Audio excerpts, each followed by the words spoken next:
Daniil's short life has been turned upside down by Russia's invasion. He and his mother, Julia, fled Kiev a year ago. They stayed in Dnipro, but were forced to flee again as the city came under attack, and have just arrived at the Polish border town of Medica. Now they have a new plan. Julia's new partner is a truck driver. They will live with him in the truck as he drives around Europe. It's not so bad because it's very warm and we have light, electricity, and it's very interesting for my son. I have 3 years old son, and it's not so bad. It's really safety for us. Polina Osadcha helps look after Daniil. Osadcha is a refugee who now works for the United Nations at this reception centre at the Medica border crossing.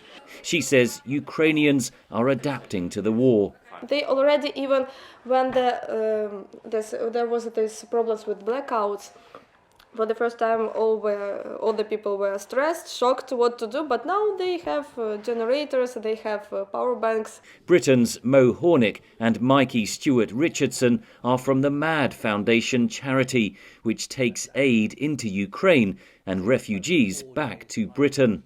But today they have a feline passenger. This little guy's owner has been living in the UK for a little while and was really desperate to be reunited with his mum. So we have helped organise some transport. It's more important than ever almost that people remain aware of the situation in Ukraine. I think a lot of people may feel a little bit fatigued by the news that they see, but the situation is still very, very desperate. At the Medica crossing, much has changed in a year. At the start of Russia's invasion, up to 30,000 refugees poured across this frontier every day. Now only a few hundred cross the border daily. Soup kitchens have been replaced with cell phone stalls. Buses quickly take the Ukrainians away from the border. The mayor of Przemysl city, a few kilometres from the frontier, recalls the chaos of a year ago. 40% of all refugees from Ukraine crossing city of Przemysl. So it's a huge amount of people crossing such a small city. A lot of them was very hungry, thirsty, some of them need some medical assistance, medical help. A former supermarket in Przemysl has been turned into a humanitarian hub. The warehouse stores huge volumes of food and drink, medical supplies, beds and blankets.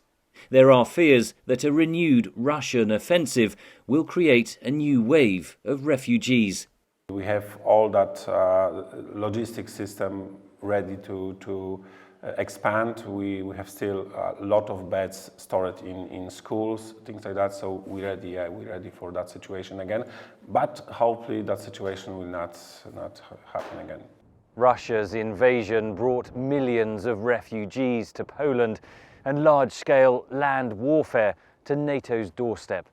With little sign of an end to the conflict, all sides are preparing for a long war. Henry Ridgewell for VOA News on the Poland-Ukraine border.